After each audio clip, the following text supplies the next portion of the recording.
next question lang. What's your biggest dating mishap or embarrassing moment while trying to impress someone? Bro is already laughing. A dating question to Philip. Okay. Magkakaalaman tayo, Sir Kuya. Siya ang nagtanong. Dating. Meron ba? Baka naman wala, o diba? Meron pa, baka naman wala. Yeah, bro. Parang wala eh. He can't stop laughing and smiling. We are happy for you na wala, o diba? Gusto natin ganyan, walang dating mishap na walang embarrassing moment.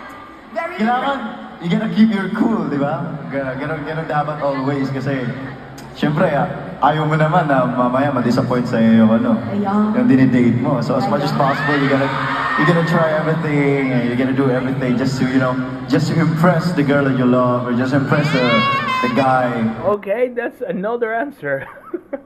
Philippe. that you like. So, yeah. Thank you so much, Miss Ali. Ako yung pinagpapawisan sa mga questions.